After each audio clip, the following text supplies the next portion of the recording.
Today's video we're going to show you how to take a strut out of a BMW e60 M5. Definitely would have been a lot easier on the hoist, but my shop's tied up with other vehicles, so I'm going to talk about something, what happened here, something I don't like, and I honestly can't believe BMW did this. But what happened was, in the process of bleeding my brakes here in the driveway, I jacked the one side up, and the spring obviously must have had a fracture into it, and it exploded when I jacked the car up. And what happened was, it come right down over the perch that's on the strut for the spring to sit on, because these weren't designed with a big enough perch to prevent them from doing so.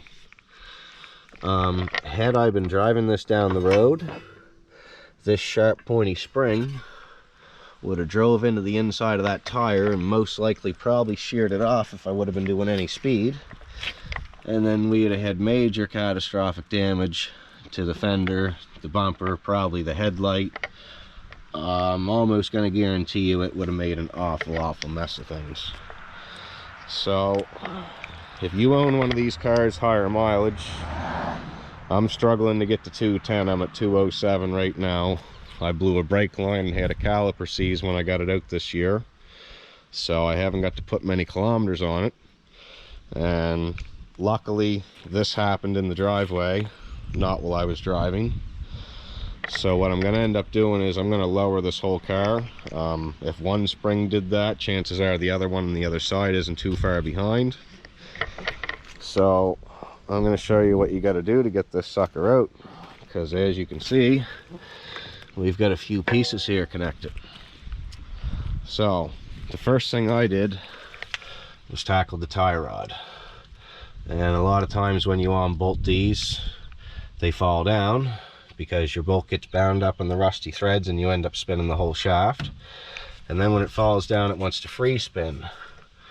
My Torx key on the top was already tampered with at one point in its life, and it ended up stripping and I wasn't able to get it apart. So when it popped down, I was able to put a pair of vice grips on this bigger round part of it to hold it and get it apart. So that was the first step. The second step was getting this plastic tray unbolted, loosening a few screws. Had to shove my wrench up in here to unbolt this control arm. The rear control arm wasn't too bad to get at once we got the cover off. This cover is a little tricky to get off. I've just got it bent and laying there for now. Plastic's never fun to deal with. So after that, we then unbolted the caliper and the carrier and pushed it back a little bit. That wasn't too bad. Then we open up this little box here, which mine's half busted, and you undo your brake pad sensor and your ABS sensor for your wheel. So that's pretty much it for underneath. Then you go up top here and you pop this little cover off. Flies are chewing me alive. So you pop this gear apart, undo this electrical connection if you wish to. You don't really have to, but I did. And then you're going to see this on the top of your strut plugging right into the center of this hole here and the inside center of the nut. So you just simply pull that off, but not too aggressively that you break it. And then you got 3 bolts here holding the top of the strut.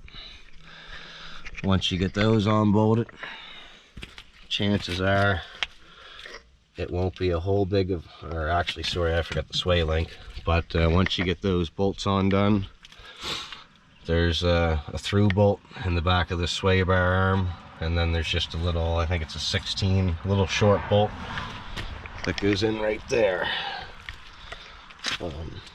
this is a much better method than trying to pop these ball joints and end up ruining that stuff, because well, this is just the way you have to do it. The strut sits down into this spindle quite deeply, so that's the process you got to go through. So that being said, guys, it's the same procedure for both sides in the front. The biggest headache part of the job is probably getting that plastic off. I was lucky, all the bolts, everything turned out of my car good. Even usually these here control arm bolts are oxidized and got white stuff coming out of them. I was lucky and this wasn't like that. But I also can't stress enough how lucky I was that I wasn't driving this thing like 80 miles an hour down the road when this happened, because it would not have been good.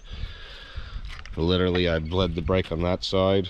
When I came over to this side of the car, my front lip, you wouldn't have fit that 2x6 underneath it. So, like, it just would have been crazy how much damage that would have done if I'd have been driving it.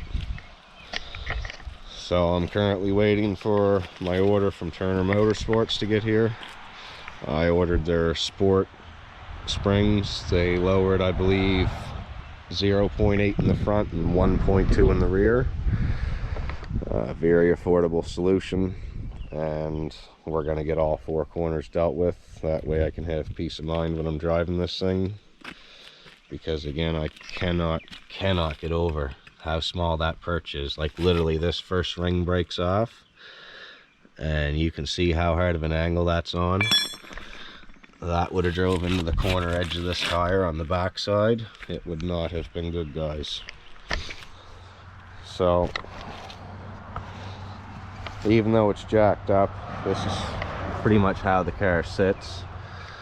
So I'm curious to see how much better it looks once we get the new springs in and get it lowered. But we're definitely feeling the wrath of the high mileage M5, even though a lot of the stuff I'm dealing with isn't so much engine and transmission related. It's all just stupid stuff. So hope you guys enjoyed. Hopefully you don't got to go through this, but if you've got one of these things and it's north of like 160,000 kilometers, I'd recommend getting these springs maintained and a new fresh set in there, because they do wear out over time, and you do not want to have that happen at a high speed on the highway. It would not be good.